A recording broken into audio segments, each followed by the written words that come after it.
Private sector has been vulnerable in the sense कि market का impact इस पर बहुत जल्दी आता है, क्योंकि ये ग्लोबली लिंक्ड है। गवर्नमेंट सेक्टर क्या होता है, वो एक क्लोज्ड अम्ब्रेला के अंदर होता है। उसका बाहर से ग्रोथ पर इनकी सैलरी नहीं बढ़ती और बाहर से रिसेशन में इसकी सैलरी नहीं घटती। यह एक ना प्रोटेक्टेड एनवायरनमेंट होता है। प्राइवेट सेक्टर में क्या होता है कि ग्लोबल इन्वायरमेंट इंटरलिंक्ड है। हम एक ऐसा मान लीजिए कि ग्लोबल मार्केट एक तरह से काम कर रहा है। अब जैसे यूएस ने इंडिया के गुड्स और सर्विसेज में टैरिफ बढ़ा दी, जैसे ट्रंप गवर्नमेंट आई, उन्होंने टैरिफ बढ़ा दी। अब टैरिफ बढ़ाने से क्या होगा कि जो इंडियन गुड्स और सर्विसेज हैं वो महंगी हो जाएंगी। तो यूएस में जो कंपनियां सर्विसेज दे रही हैं इंडिया की, उन कंपनियों के प्रोडक्ट्स महंगे हो गए, इसका मतलब उनकी कॉस्ट बढ़ गई। अगर कॉस्ट बढ़ गई तो फिर वो कॉस्ट को कम कैसे करेंगे? सैलरियों को कम करके, सर्विसेज के बेनिफिट्स को कम करके। तो अगर ऐसा हुआ है तो इसका मतलब सैलरियों में इम्पैक्ट आ सकता है। दूसरा, जब मार्केट में ग्रोथ नहीं हो रहा है, आप देखिए जितने भी स्टॉक मार्केट्स हैं वर्ल्ड के, इंडिया का भी स्टॉक मार्केट आप उसमें कंसीडर कर लो, तो लास्ट एक साल में लगभग वो निगेटिव गया है, मतलब नेट पॉजिटिव ग्रोथ नहीं हुआ। वो इसलिए क्योंकि बहुत सारे जो मैन्युफैक्चरिंग है, सर्विस इंडस्ट्री है, या फिर इस तरह की जो इंडस्ट्रीज़ हैं जो प्राइवेट प्रोडक्ट्स बनाती हैं, उनका ग्रोथ नहीं हो पाया उस रेशियो में। तो मार्केट कंडीशंस के हिसाब से प्राइवेट सेक्टर में अभी स्टैग्नेशन है और स्टैग्नेशन कंटिन्यू होगा। एक समय था कोविड के टाइम में जब डिजिटल ग्रोथ होने की वजह से आईटी कंपनियों को बहुत ज़्यादा ग्रोथ मिला था, but after 3-4 years of Covid वो चीज़ें नीचे आई हैं। और एआई की एप्लीकेशन की वजह से और ओपन एआई के आने के बाद और डीप सीक के आने के बाद अब आप देख रहे हैं कि उसका ग्लोबली रिसेशन शुरू हो रहा है। तो आने वाले टाइम में प्राइवेट सेक्टर को तो वहाँ पर इम्पैक्ट हो रहा है। अब दूसरा आ जाते हैं हम गवर्नमेंट सेक्टर पर। गवर्नमेंट सेक्टर में एक बात तो यह है कि क्लोज्ड अम्ब्रेला होता है, तो सैलरी में ना तो ग्रोथ बहुत ज़्यादा होता है और ना ही ग्रोथ वहाँ पे कम हो सकता है, क्योंकि वो तो प्रोटेक्टेड है। लेकिन एक एडवांटेज जो मैं देख रहा हूँ वो है 8th पे कमीशन।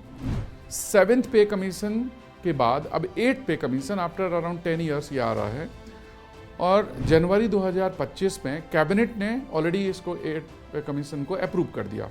अप्रैल में ये कमीशन बन जाएगा और अगले 4-5 महीने में ये कमीशन का फाइनल रिकमेंडेशन आ जाएगा और जनवरी 2026 से 8th पे कमीशन इम्प्लीमेंट हो जाएगा।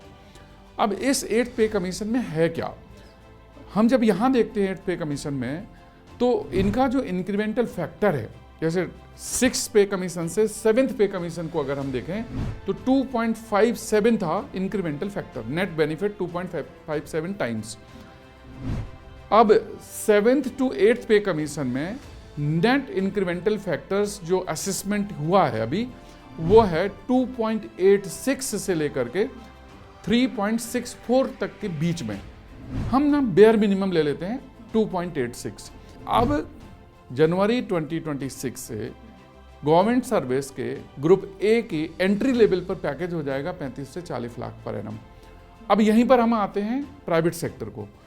प्राइवेट सेक्टर में जो एंट्री लेवल में जैसे कैंपस से प्लेसमेंट होते हैं, तो एंट्री लेवल में कैंपस के प्लेसमेंट में पैकेजेस होते हैं 5 लाख, 8 लाख, 10 लाख। बहुत अच्छा कॉलेज है, आईआईटी टाइप कॉलेज है तो 15 लाख या 20 लाख, मतलब मैं मान लेता हूँ 5 लाख से 20 लाख की रेंज।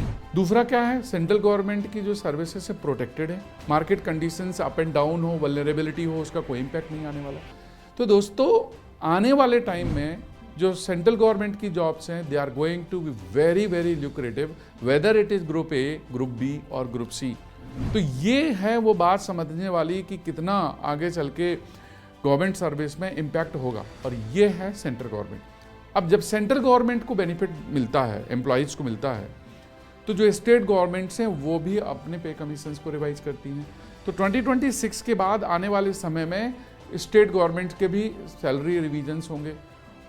और मैं सोचता हूँ कि ये गवर्नमेंट का एक बहुत अच्छा इनिशिएटिव है, क्योंकि पहले सेंट्रल गवर्नमेंट और स्टेट गवर्नमेंट की सैलरी बहुत कम हुआ करती थी, तो उस वजह से बहुत सारे लोग गवर्नमेंट जॉब छोड़ करके प्राइवेट सेक्टर की तरफ जाते थे, या फिर किसी अनएथिकल मीन्स से पैसा कमाने की कोशिश करते थे। इनडायरेक्टली मैं करप्शन की तरफ इंडिकेट कर रहा हूँ।